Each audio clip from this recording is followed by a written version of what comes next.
Gracias a ti por estar con nosotros. Saber para servir.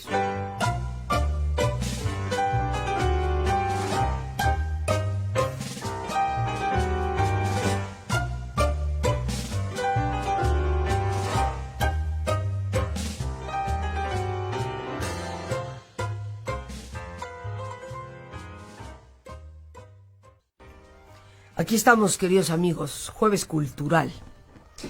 Y sí, a muchos les gustaría que hoy lo dedicáramos al tango, pero dediquémoslo a un hijo del tango, en cierto sentido, porque dedicaremos nuestro programa a uno de los grandes autores, a una de las personas sin duda más leídas como autor hispanoamericano, que fue argentino, que es argentino, Julio Cortázar. Este hombre, cuyo nombre escuchamos con frecuencia, donde en cualquier librería podemos encontrar gran parte de su obra.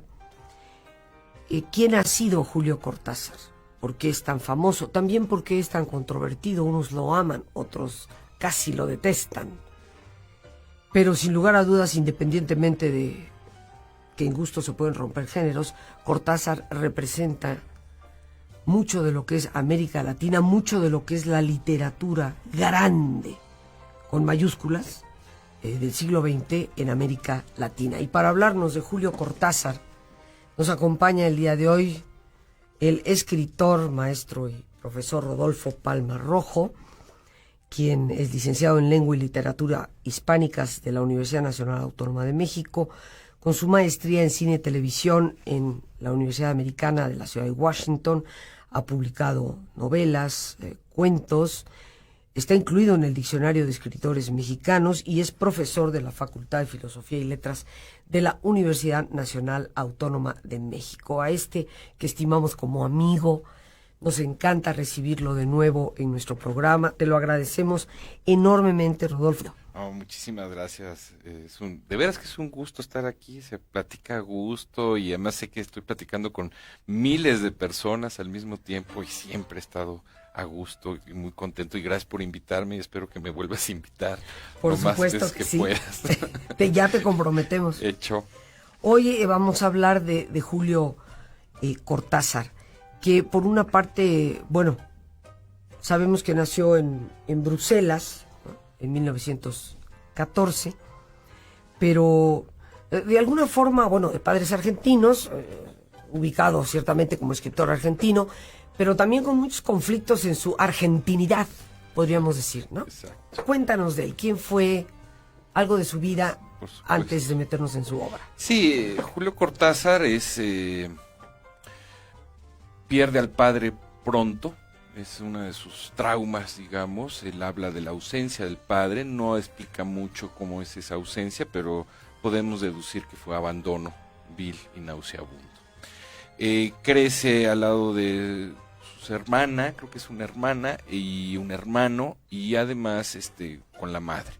Pero él desde chico, desde adolescente, andaba con eso de irse de Argentina, ¿no? Había nacido en Bruselas por una mera casualidad, tampoco él habla mucho de las circunstancias que hicieron que él naciera en Bruselas.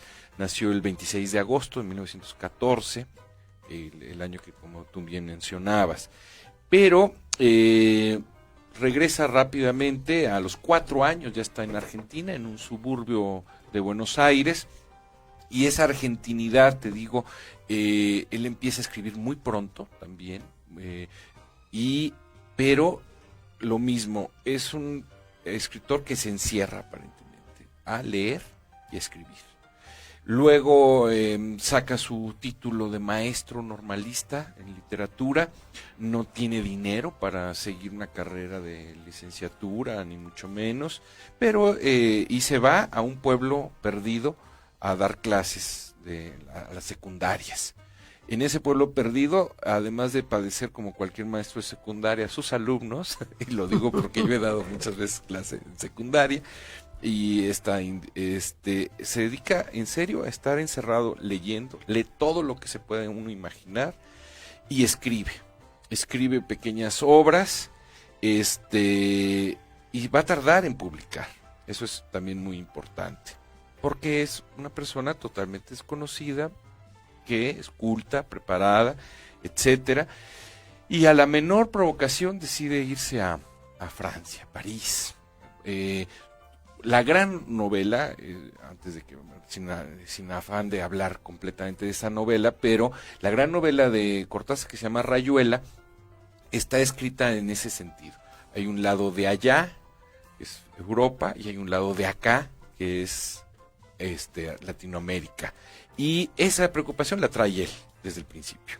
Entonces tenemos un argentino que, nació en Bruselas por esas cosas que a veces suelen pasar, de padres argentinos, llega a la Argentina, se hace maestro de escuela realmente, va a diferentes zonas rurales, inclusive en la Argentina, da clases, siempre metido entre libros y escribiendo, hasta que definitivamente regresa a Europa, parece por ahí ya del 51, nace en el 14, pero ya en el 51 regresa y se queda prácticamente el resto de su vida, ¿no? Sí, exactamente.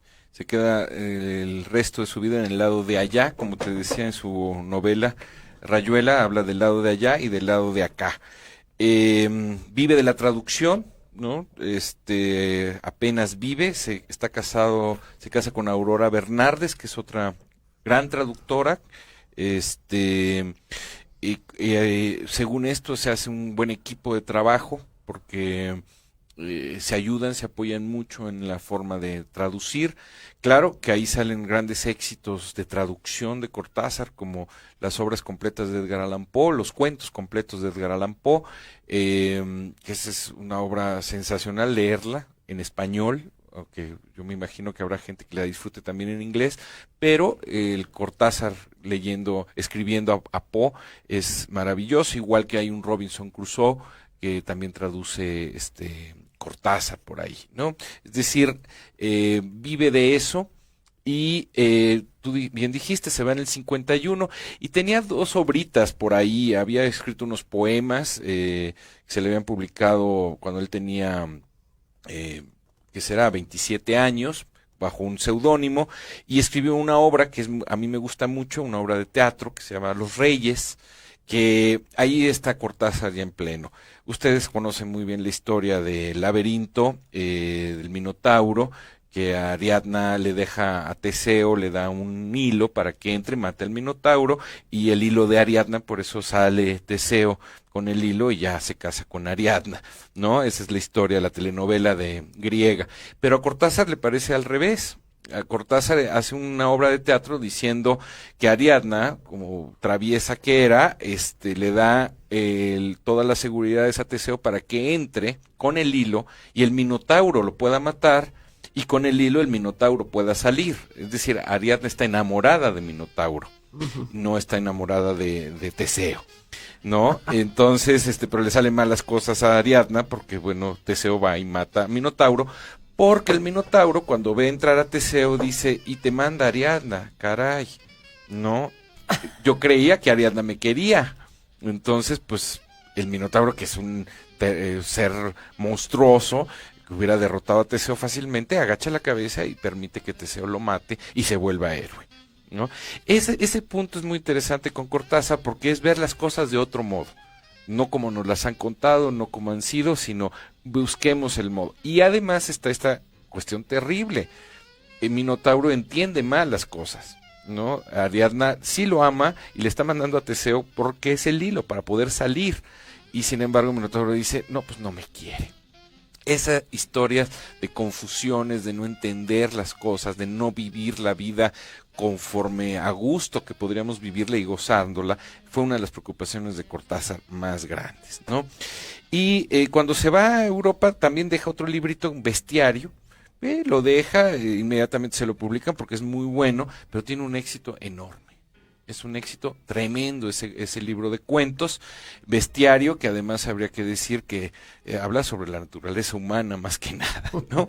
Y de ahí se siguen los éxitos, es decir, Cortázar con esta visión tan fresca, tan vital del mundo, de la realidad, pues camina solo sobre el mundo, ¿no? poco para redondear ya su biografía, de traductor, empieza ya como en 1980 y tantos, se engancha ya claramente en otra de sus preocupaciones, la parte política. Para Cortázar, que anda buscando al hombre nuevo, que se dé el hombre nuevo en este planeta Tierra, encontrar la política es muy muy importante, porque la política ha sido aterradora, ha sido avasallante del ser humano. Entonces busca una política que libere al ser humano. Y entonces todo movimiento revolucionario lo ve con buenos ojos, porque piensa que ahí está la salida. No solamente por el hecho de la revolución, sino ahí está la salida, ¿no? Sigue en esa búsqueda, y ahorita me recuerdas, porque esto de la búsqueda, él dice que nosotros, ahora que mencionabas a Charlie Parker, él dice que todos los hombres somos como perseguidores de algo, buscamos algo. En el caso de Charlie Parker, que es un gran músico de jazz, busca pero no ha encontrado. La biografía de Charlie Parker es desastrosa también, y sin embargo para Cortázar es un perseguidor, acuña el término perseguidor, y ahí se decide entonces él a escribir un cuento que se llama precisamente eso, El perseguidor, ¿no? Y es un cuento donde usa un jazzista, le cambia el nombre a Charlie Parker, y es un jazzista que busca y no encuentra, evidentemente. Eso somos nosotros. En su gran obra, Rayuela, también es eso, es el perseguidor. Y él mismo, Julio Cortázar, podemos pensar que es el gran perseguidor. Estamos ahora sí listos para nuestro ejercicio de relajación. Te pido, por favor, que te pongas cómodo.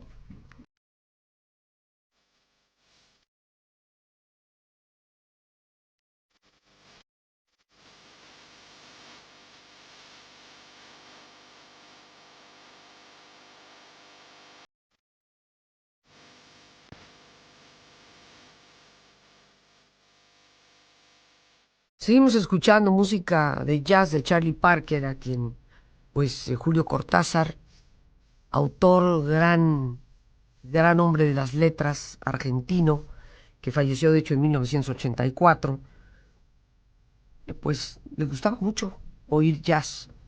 Y nos has hablado aquí, porque estamos con el profesor Rodolfo Palma Rojo, escritor, como ya hemos dicho, profesor de la UNAM. Nos hablas de Rayuela, nos hablas de Bestiario, nos hablas de obras que ciertamente son muy trascendentes. Cortázar nos da la impresión de haber sido un hombre como conflictivo, con este allá y acá, con esta situación medio esquizoide, por decirlo así, ¿no? Como muy dividida dentro de dos realidades. Nos dices que ya en la época de los 80s, o sea, poco tiempo antes de morir, él se involucra de lleno en todo lo que es política, promover lo que algunos han llamado el animal político. Sí, él además deja de escribir tan grande como tan copiosamente como lo había hecho.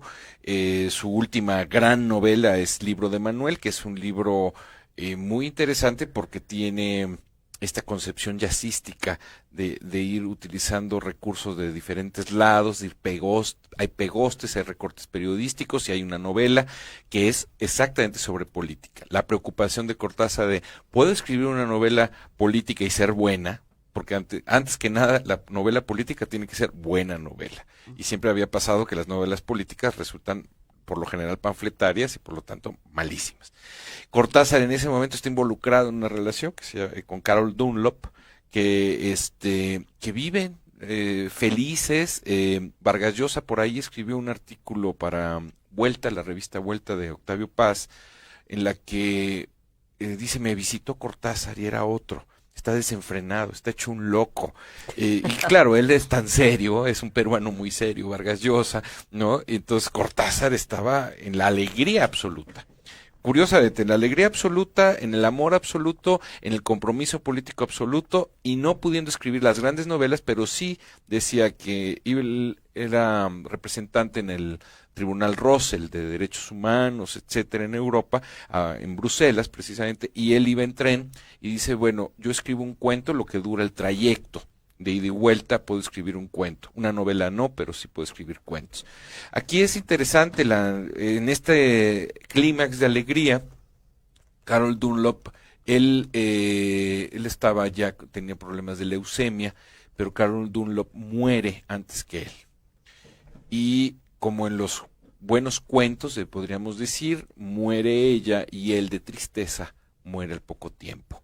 Es decir, se prueba quizá una de las tesis de Cortázar de que esta cuestión fantástica, esta cuestión amorosa que va más allá de la realidad es posible. Es posible encontrar en este mundo un amor tan importante que cuando se muere uno, el otro va con él, ¿no? Que esas son las preocupaciones de Cortázar en las novelas, ¿no? Este hombre que está enamorado de una mujer y que de repente aparece otra, o que no sabe poder amar a esa mujer que es una maravilla de mujer. Estoy pensando en Rayuela, la maga, que es un personaje femenino sensacional, y Horacio, que es el protagonista especial e importante, el protagonista de la novela, no puede amarla, ¿no? Por más que ella es todo amor hacia él no la puede amar.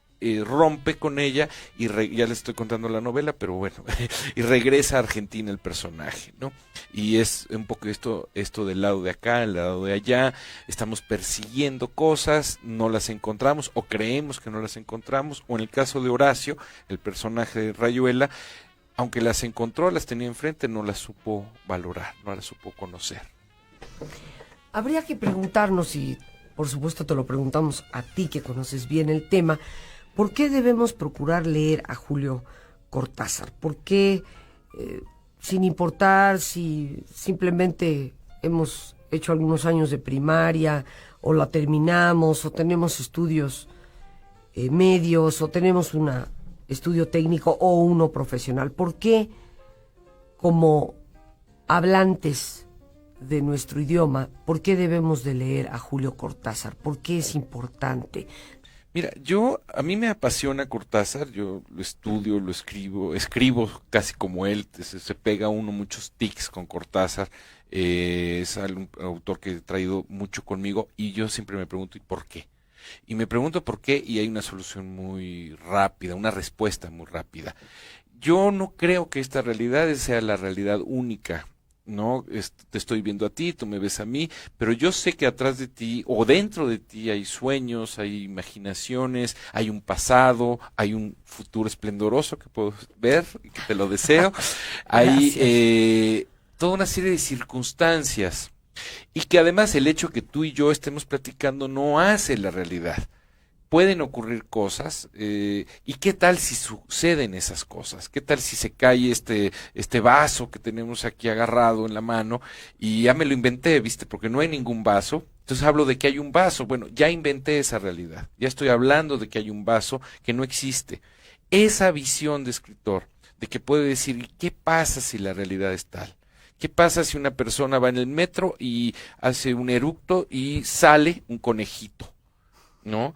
Pues escribe un cuento, te diría Cortázar, ¿no? Y él escribe un cuento porque él dice que en París caminando sentía esas pelucitas de conejo en la garganta y la forma de sacar esos conejos fue escribir un cuento de un hombre que repetía, perdón, di un golpe al micrófono, repetía y sacaba un conejito, ¿no? Y todas esas son las historias, o sea, Cortázar me da no solamente un mundo, sino una posibilidad de mundo maravillosa. Hay una anécdota que a mí se me hace clave. Cortázar la cuenta diciendo, con eso justificó su vida. Y yo creo que sí. Una mujer le escribe y le dice, yo me fui a la habitación de una amiga en tal lugar y me iba a suicidar. Ella no lo sabía, pero nada más quería yo pasar la noche y al día siguiente iba a salir a suicidarme. En la habitación de mi amiga me encontré Rayuela. La leí de cabo a rabo, sin parar toda la noche. Al día siguiente, señor Cortázar, decidí mantener mi vida. Valía la pena vivir, ¿no? Horacio es el personaje protagonista de Rayuela, es un personaje que siempre está entre que igual se tira por la ventana. Es decir, sí es un suicida en potencia y sin embargo, Cortázar nos ha logrado comunicar que la vida es más que tirarse por la ventana, que inclusive se puede uno tirar por la ventana, pero tiene más gracia, más gracia vivir esta vida porque tiene más posibilidades. Y bueno, pues en el tiempo que nos queda, escuchemos algo precisamente de Cortázar. Bueno, hay un libro que les recomiendo muchísimo, que es Historias de Cronopios y de Famas. Cortázar hizo una división social o ideológica. Los cronopios son seres divertidos como él, y las famas estaban siempre preocupadas por el que dirán, que no hagamos esto, etcétera. Y el libro, que es muy gozoso, voy a leer uno pequeñísimo cuento que se llama Instrucciones para dar cuerda al reloj. Él un día caminando en un almacén, en unos centros comerciales, dijo, mira, ¿te fijaste? Hay escaleras para subir y escaleras para bajar. Entonces hizo instrucciones para subir una escalera. Este es instrucciones para dar cuerda al reloj. Allá en el fondo está la muerte, pero no tenga miedo. Sujete el reloj con una mano. Tome con 2 dedos la llave de la cuerda. Remóntela suavemente. Ahora se abre otro plazo. Los árboles despliegan sus hojas, las barcas corren regatas, el tiempo como un abanico se va llenando de sí mismo y de él brotan el aire, las brisas de la tierra, la sombra de una mujer, el perfume del pan. ¿Qué más quiere? ¿Qué más quiere? Átelo pronto a su muñeca, déjelo latir en libertad, imítelo anhelante. El miedo herrumbra las áncoras, cada cosa que pudo alcanzarse y fue olvidada va corroyendo las venas del reloj, gangrenando la fría sangre de sus pequeños rubíes. Y allá en el fondo está la muerte si no corremos y llegamos antes y comprendemos que ya no importa. Las gracias a Dios por este espacio que nos permite compartir, y el más importante, una vez más, gracias por tu paciencia al escucharme y por ayudarme siempre a crecer contigo. Que Dios te bendiga.